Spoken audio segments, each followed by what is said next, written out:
December 18 തിങ്കളാഴ്ച. മത്തായി 1:18 മുതൽ 25 വരെ വാക്യങ്ങൾ. ഒരിക്കൽ ഒരു സഹപ്രവർത്തകൻ തൻ്റെ പിതാവിന് മോശമായ ഒരു കത്തെഴുതി. ദേഷ്യത്തിൽ എഴുതിയതുകൊണ്ട് അത് അയക്കരുതെന്ന് സുഹൃത്ത് ഉപദേശിച്ചു. എന്നാൽ അയാൾ അത് സീൽ ചെയ്ത് തപാലിൽ ഇടാൻ സുഹൃത്തിനോട് ആവശ്യപ്പെട്ടു. പകരം അവൻ്റെ സുഹൃത്ത് അത് അവൻ്റെ പോക്കറ്റിലിട്ടു. അടുത്ത ദിവസം വരെ സൂക്ഷിച്ചു. പിറ്റേന്ന് രാവിലെ കത്ത് എഴുതിയ ആൾ വളരെ വിഷമത്തോടെ ഓഫീസിലെത്തി.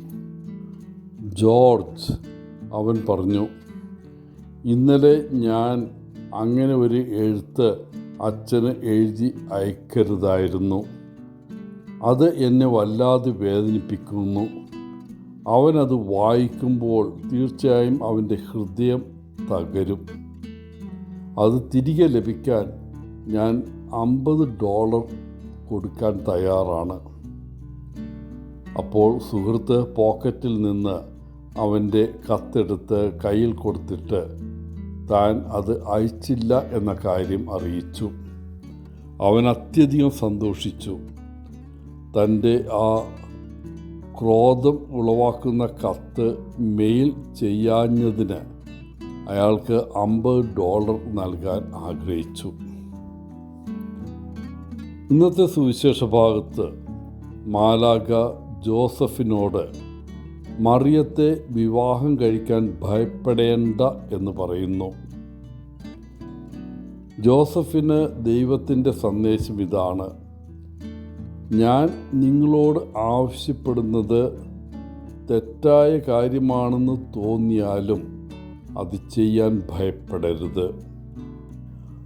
മറിയത്തിനോട് ചേർന്ന് നിന്നാൽ മറ്റുള്ളവർ അവനെ എങ്ങനെ കാണും എന്നോർത്ത് ജോസഫ് അവളെ ത്യജിക്കാൻ തയ്യാറാകരുത്. ആളുകൾ പലതും സംസാരിച്ചെന്ന് വരും. ചിലർ ആ സംസാരമെല്ലാം വിശ്വസിച്ചെന്നും വരും.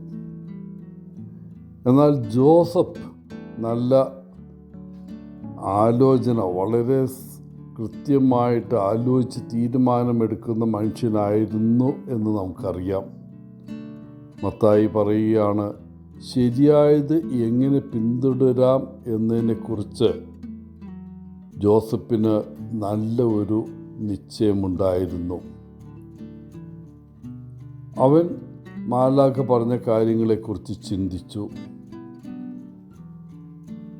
ദൂതൻ വന്ന് ദൈവത്തിൻ്റെ ഏജൻ്റ് എന്ന നിലയിൽ അവനോട് വ്യത്യസ്തമായ എന്തെങ്കിലും ചെയ്യാൻ ആവശ്യപ്പെടുകയാണ്. ഇതിനെക്കുറിച്ചും ജോസഫ് നല്ലവണ്ണം ചിന്തിച്ചിട്ടുണ്ടായിരിക്കണം. പ്രിയപ്പെട്ടവരെ, നമുക്കറിയാൻ പാടില്ലാത്ത അല്ലെങ്കിൽ നിശ്ചയമില്ലാത്ത ചില കാര്യങ്ങളുണ്ടാകുമ്പോൾ ഉടനടി കയറി പ്രതികരിക്കാതെ അല്ലെങ്കിൽ തീരുമാനമെടുക്കാതെ അവയെക്കുറിച്ച് ചിന്തിച്ച് പരിശുദ്ധാത്മാവിൻ്റെ സഹായം അഭ്യർത്ഥിക്കുകയാണെങ്കിൽ തീർച്ചയായിട്ടും ദൈവത്തിൻ്റെ അത്ഭുതകരമായ പ്ലാനും പദ്ധതിയിലേക്ക് നമ്മൾ പ്രവേശിക്കും. എല്ലാവർക്കും നല്ല ഒരു ദിനം ആശംസിച്ചുകൊണ്ട് ഒത്തിരി സ്നേഹത്തോടെ പോളച്ചൻ CSSR ഫ്രം കേരള.